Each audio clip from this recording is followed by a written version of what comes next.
Hello दोस्तों, आज हम लोग पढ़ेंगे क्लास 9th का चौथा चैप्टर दो चरों में रैखिक समीकरण का की प्रश्नावली 4.2। तो आइए देखते हैं प्रश्नावली 4.2।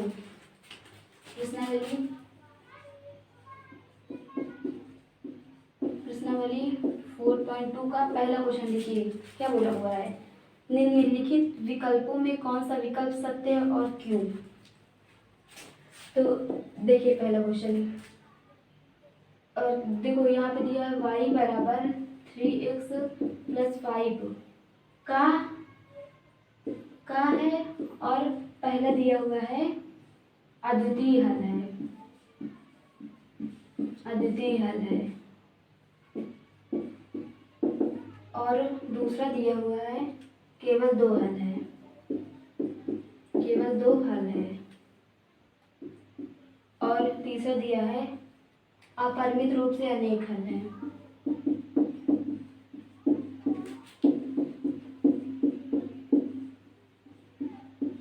अनेक हल है।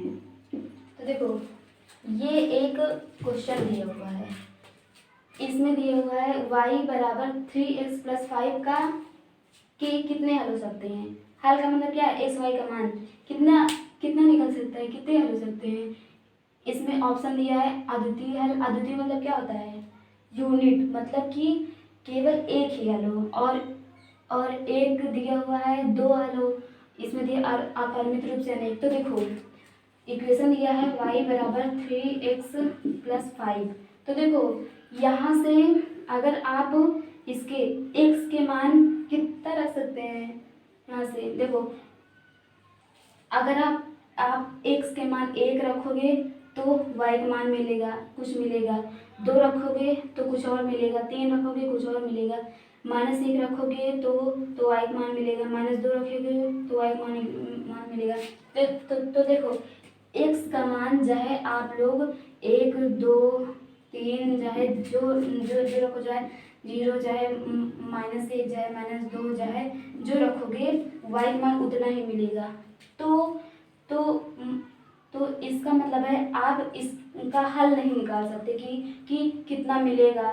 मतलब कि अगर आप लोगों से बोल दिया जाए कि इसमें x का मान रखते जाओ और y का मान भी निकालो, तो कितने निकाल पाओगे। आप लोग उसको गिन भी नहीं सकते कि हाँ हम 1 निकाल सकते, 2 निकाल, 50 की 60 70।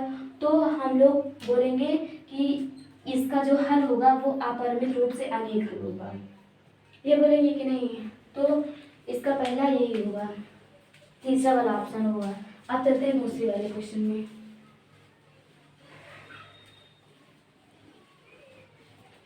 दूसरा वाला देखो क्या बोला हुआ है।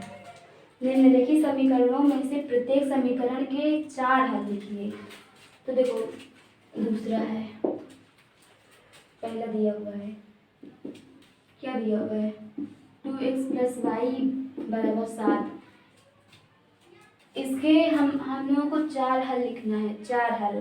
तो देखो इसका मानेंगे तो ये निकलेगा। देखो पहले x की वैल्यू 0 रखेंगे और y मान कितना निकलेगा 2 × 0 + y बराबर 7। ये यहाँ पे 0 हो जाएगा तो y बराबर 7 निकलेगा। तो ये जो एक हल मिलेगा वो मिलेगा 0,7 ये मिलेगा। अब एक और रखते हैं, देखो x का मान 1 रखेंगे तो y का मान यहाँ कितना मिलेगा 2 × 1 + y बराबर 7। यहाँ से 2 निकलेगा, 2 + y बराबर 7। यहाँ से y का मान कितने निकलेगा 7 - 2 y बराबर कितने निकलेगा 5। और एक हल जो निकलेगा वो मिलेगा 1,5 ये मिला।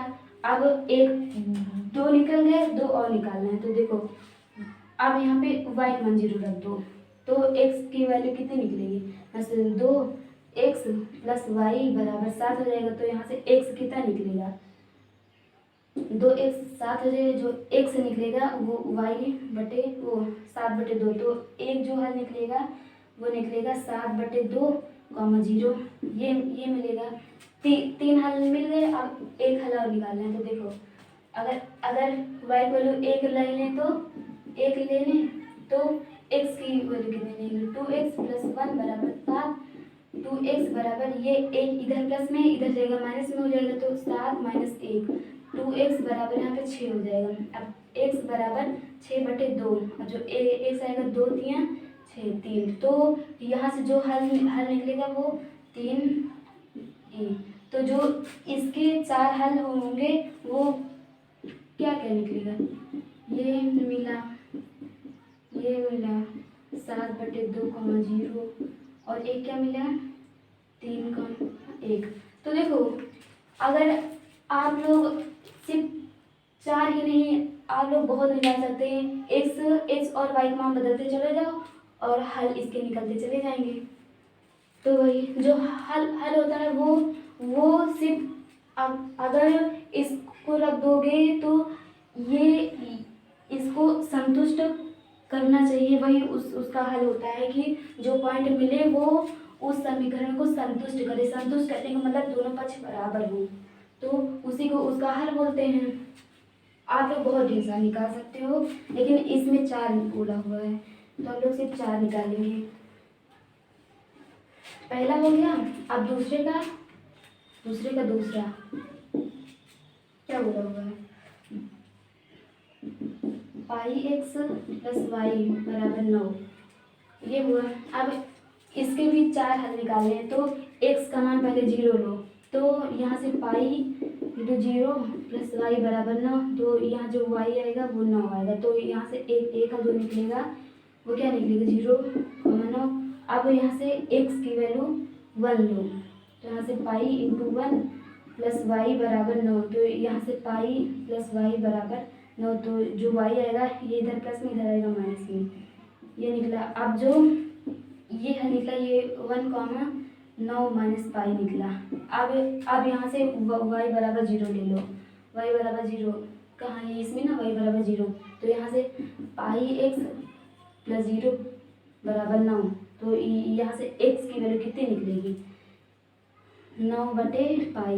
तो जो ये एक हल होगा वो 9/π, 0 ये निकलेगा। अब एक ले लो, y का मान 1 ले लो, तो इसमें जो x का मान निकलेगा πx + 1 = 9, तो πx ये इधर प्लस में इधर जाएगा माइनस में, तो 8 हो जाएगा, तो x = 8/π। तो जो एक हल निकलेगा वो 8/π, 1 निकलेगा।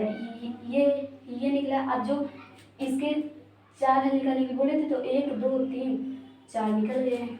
एक क्या निकला 0,9, एक क्या निकला 1,9 - π, और ये क्या निकला 9/π, 0, और ये क्या निकला 8/π, 1 ये निकला। तो दूसरा हो गया। अब चलते हैं पहले का दूसरे का तीसरा में।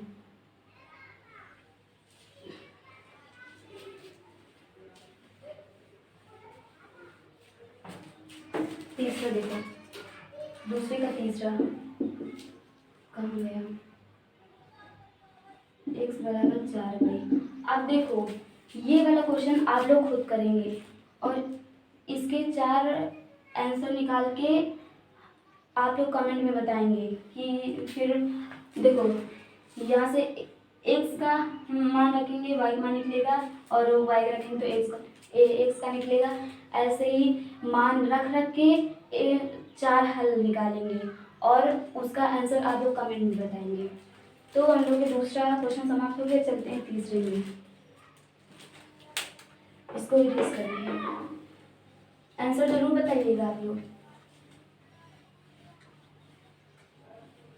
तीसरे में तीसरा वाला देखो क्या बोला हुआ है, बताइए कि निम्नलिखित हलों में कौन कौन समीकरण इतने के हल हैं और कौन कौन हल नहीं है।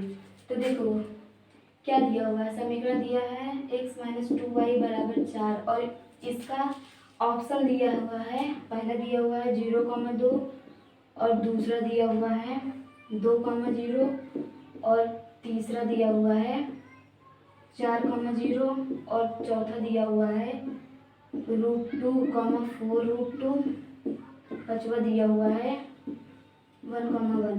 अब इसमें बताना है कि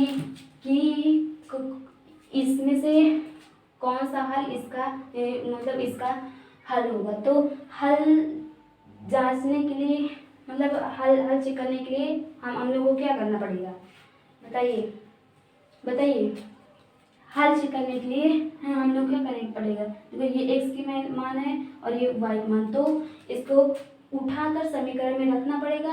अगर इन सब में से किसी का भी मान इस समीकरण को संतुष्ट कर देगा तो वही इसका हल होगा, नहीं होगा। तो यहाँ से इसका रखते हैं पहले, ये x की वैल्यू है, ये y की वैल्यू है, तो रखो x की वैल्यू 0 है माइनस y की वैल्यू 2 है बराबर 4।